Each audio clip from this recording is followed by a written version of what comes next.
बिस्मिल्लाहिर्रहमानिर्रहीम। आज हमारा जो टॉपिक है वो कीमई फार्मूला की अहमियत। कल हमने पढ़ा था कीमई फार्मूला लिखने का तरीके का। आज हम पढ़ रहे हैं कीमई फार्मूले की अहमियत क्या है। कीमई फार्मूले की अहमियत क्या है। कीमई फार्मूला जब हम लिखते हैं उससे हमें क्या क्या चीजें मालूमात होती हैं, किस चीज की मालूमात कर सकते हैं, उसकी अहमियत क्या है, उसकी सिग्निफिकेंस क्या है, उसकी इंपॉर्टेंस क्या है। बड़ा इंपॉर्टेंट सवाल है एग्जाम के हिसाब से, ये बहुत एग्जाम में आ चुका है कि सिग्निफिकेंस ऑफ केमिकल फार्मूला, यानी कीमई फार्मूला लिखते हैं जो कीमई फार्मूला, उसकी अहमियत क्या है। ठीक है ना। और सबसे पहला पॉइंट ये है कि कीमई फार्मूले की अहमियत का कि कीमई फार्मूले से हम किसी कंपाउंड का या किसी शय के नाम को ज़ाहिर करते हैं, किसी शय के नाम को ज़ाहिर करते हैं। मिसाल के तौर पर आपको एक फार्मूला दिया गया है, ये वाटर का H2O, तो इसका मतलब ये होगा कि जैसे आप H2O आपके सामने लिखा हुआ ज़ाहिर हो तो आप फौरन कहेंगे सर ये वाटर का फार्मूला है। किसका फार्मूला है? वाटर का फार्मूला है। या आपके सामने Na3 ये फार्मूला लिखा हुआ हो तो आप फौरन पढ़ेंगे सर ये किसका फार्मूला है? अमोनिया का फार्मूला है। किसका फार्मूला है? या ये देखें कार्बन डाइऑक्साइड CO2 का लिखा खड़ा हो, कार्बन डाइऑक्साइड पूरा लफ्ज न लिखा खड़ा हो, सिर्फ CO2 सिंबल लिखे खड़े हो, फौरन इसका नाम, इस शय का नाम क्या है? Carbon dioxide. इस शय का नाम क्या है? अमोनिया। इस शय का नाम क्या है? इसका मतलब है कि कीमई फार्मूले की ये बड़ा फायदा है कि उसका नाम फौरन हम पढ़ लेते हैं। पूरा नाम नहीं लिखा खड़ा होता, ना उर्दू में ना इंग्लिश में, सिर्फ सिंबल लिखे खड़े होते हैं। सिंबल से ये पता चल जाता है ये किस चीज का फार्मूला है, ये उसका नाम हम पढ़ लेते हैं, उसका। अच्छा, दूसरी अहमियत ये है कि ये जो फार्मूला होता है या किसी कंपाउंड का फार्मूला है किसी शय का, उसके अंदर जो अज्जा हैं, यानी वो फार्मूला बना कैसे है, उसके अंदर अज्जा कौन कौन से मौजूद हैं। मिसाल के तौर पर ये देखें, वाटर का फार्मूला है तो आप इसके अंदर पहचान कर सकते हैं कि इसके अंदर दो अज्जा हैं, एक हाइड्रोजन है, दूसरा ऑक्सीजन है। अच्छा, आपके पास अमोनिया है, आप अमोनिया में ये मालूम कर सकते हैं कि एक नाइट्रोजन है, दूसरा इसके अंदर कौन सा एलिमेंट है? हाइड्रोजन है। और हाइड्रोजन, इसके हाइड्रोजन के कितने एटम हैं? 3। और नाइट्रोजन के कितने एटम हैं? 1। तो इसका मतलब है इसके अंदर मौजूद एलिमेंट्स या अज्जा की पहचान कर सकते हैं। क्या कर सकते हैं?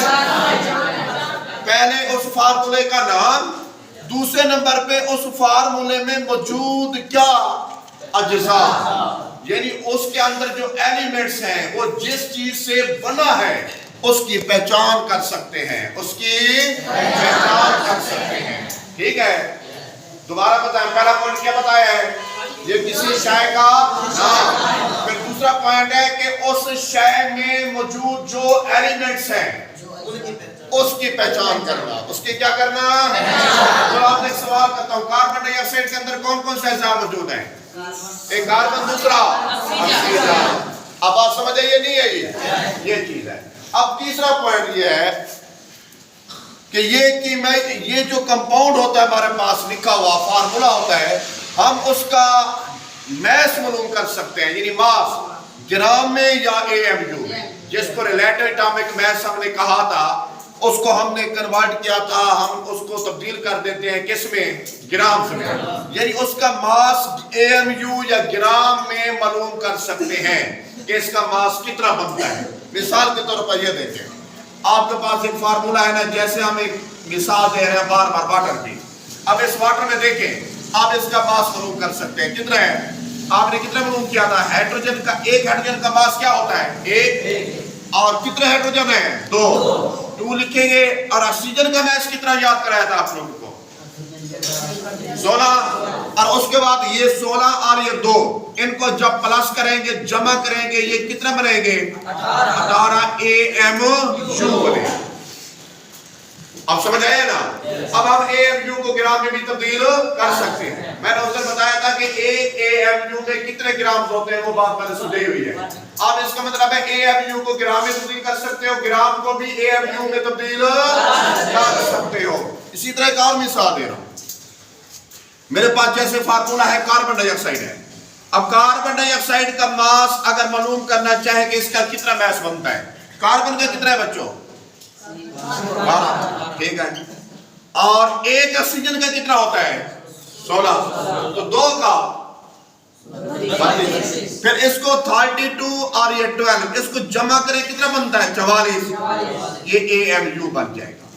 تو اس کا مطلب ہے فارمولا اگر ہمارے پاس نہ ہوتا, اگر اس کاربن ڈائی آکسائڈ کا نام لکھا کھڑا ہوتا, پھر ہم اس کا ماس کیسے معلوم کرتے ہیں؟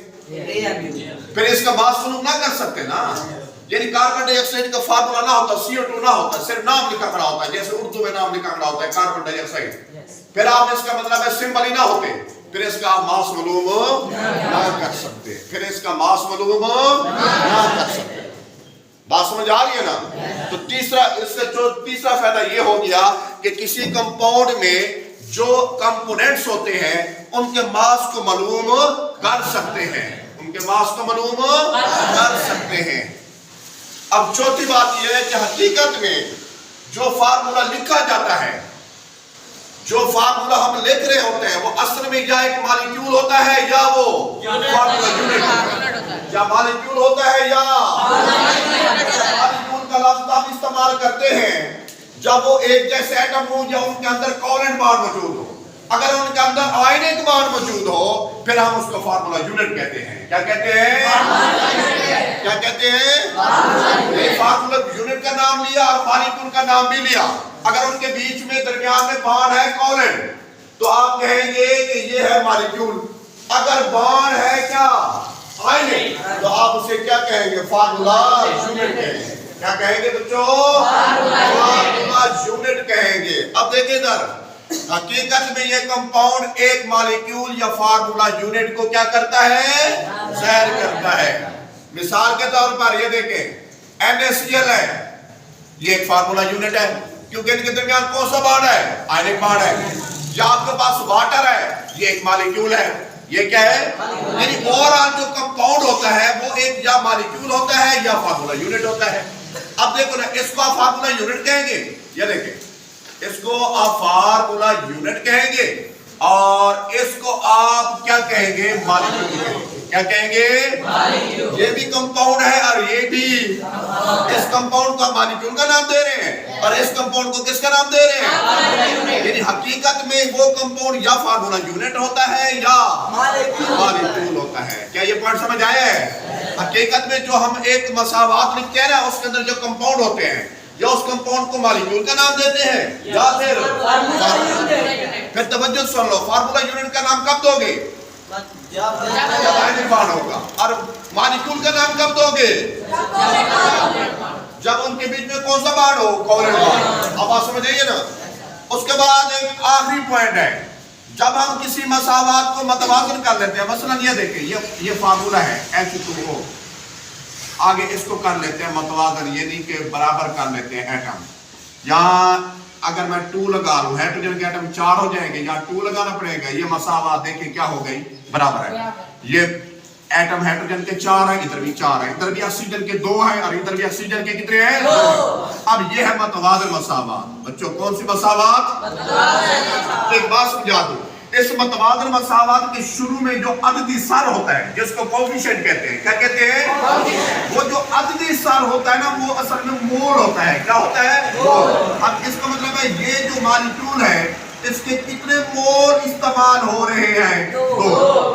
اب اس کے شروع میں بھی 2 ہیں, یہ بھی 2 مول بن رہے ہیں, اور اس کے شروع میں کچھ نہیں ہے. اس کا مطلب ہے جہاں کچھ نہیں ہوتا وہاں کیا ہوتا ہے؟ 1 ہوتا ہے. تو اس کا مطلب ہے یہ 1 مول ہے. کتنا ہے؟